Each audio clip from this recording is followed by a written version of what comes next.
ಲೋಕಸಭಾ ಚುನಾವಣೆಯಲ್ಲಿ ಕರ್ನಾಟಕದ ಲೋಕಸಭಾ ಕ್ಷೇತ್ರವಾರು ಫಲಿತಾಂಶಗಳು ಬೆಂಗಳೂರು ಕೇಂದ್ರ BJP,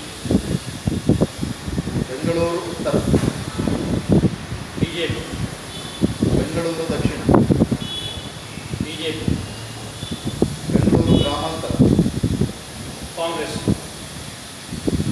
Chikkaballapur, BJP, Chamarajanagar, BJP, Mysuru, Mysuru, BJP, Kolar, Kolar Congress JDS ಮೈತ್ರಿ, ತುಮಕೂರು, ತುಮಕೂರು ಜೆಡಿಎಸ್ ಕಾಂಗ್ರೆಸ್ ಮೈತ್ರಿ, ಹಾಸನ, ಹಾಸನ ಜೆಡಿಎಸ್ ಕಾಂಗ್ರೆಸ್ ಮೈತ್ರಿ, ಮಂಡ್ಯ, ಮಂಡ್ಯ ಪಕ್ಷೇತರ Sumalatha,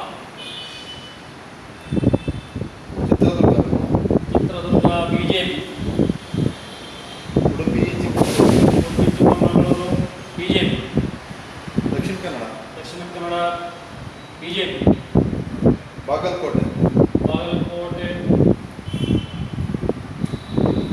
Congress, Shivamogga, Shivamogga BJP, Vijayapura, Vijayapura BJP, Haveri, Haveri BJP, Koppal, Koppal Congress,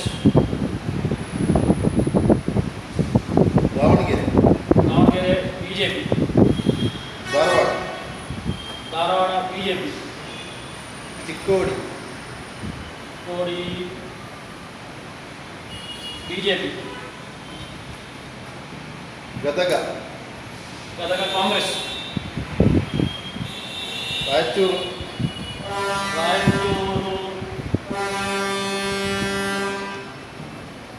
Raichur Congress 20 seat ಬರುತ್ತಾ? 20 ಸೀಟ್ ಬರುತ್ತೆ ನೋಡಿ. ಕಾಂಗ್ರೆಸ್ಸಿಗೆ ಕರ್ನಾಟಕದಲ್ಲಿ ಬಿಜೆಪಿಗೆ 20 ಸೀಟ್ ಬರುತ್ತೆ. ಕರ್ನಾಟಕದಲ್ಲಿ ಬಿಜೆಪಿಗೆ 20 ಸೀಟ್ ಬರುತ್ತೆ. ಕಾಂಗ್ರೆಸ್ಸಿಗೆ ಎಷ್ಟು ಸೀಟ್ ಬರುತ್ತೆ ನೋಡಿ? 5 ಸೀಟು, 6 ಸೀಟು, 6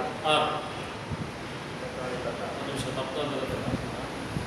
ಕರ್ನಾಟಕದಲ್ಲಿ ಕಾಂಗ್ರೆಸ್ಸಿಗೆ ಮಾತ್ರ ಮೈತ್ರಿ ಬಿಡೋಣ, ಮೈತ್ರಿಯಲ್ಲಿ ಕಾಂಗ್ರೆಸ್ ಮಾತ್ರ, ಕಾಂಗ್ರೆಸ್ಸಿಗೆ 5, JDS 2 ಸೀಟ್, ಪಕ್ಷೇತರ ಕ್ಷೇತ್ರ ಮಂಡ್ಯ ಕ್ಷೇತ್ರವನ್ನು ನಾನು ಪಕ್ಷೇತರ ಅಂತ ಮಾಡಿದ್ದೇನೆ, ಪಕ್ಷೇತರ 1 ಸೀಟ್. 28ರಲ್ಲಿ ಕರ್ನಾಟಕದ 28 ಕ್ಷೇತ್ರಗಳಲ್ಲಿ 20 ಕ್ಷೇತ್ರ ಬಿಜೆಪಿ, 5 ಕ್ಷೇತ್ರ ಕಾಂಗ್ರೆಸ್, 2 ಕ್ಷೇತ್ರ JDS, 1 ಕ್ಷೇತ್ರ ಪಕ್ಷೇತರ.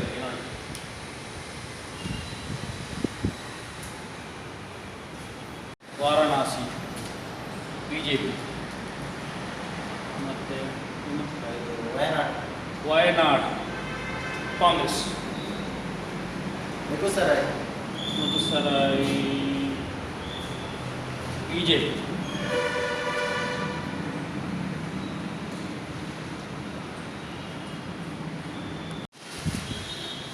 ಮೂವ್ ಮಾಡಬೇಕಾ ಸ್ವಲ್ಪ ಅಲ್ಲೇ ಮತ್ತೆ.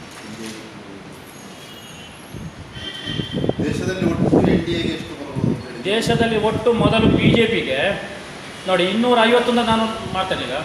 250 ನೋಡಿ, 250 ಓಕೆ ಬರ್ತದೆ. 251 52 ಅಂತ ತಿಳ್ಕೊಳ್ತೇನೆ ನೋಡಿ, ಓಕೆ ಬರ್ತದಾ? ಇಲ್ಲ. ಬಿಜೆಪಿಗೆ ಹಾಗೆ 97 ಸೀಟು ನೋಡಿ ಟೋಟಲ್ ಅದರ ಮೈತ್ರಿ ಪಾರ್ಟಿಗಳು.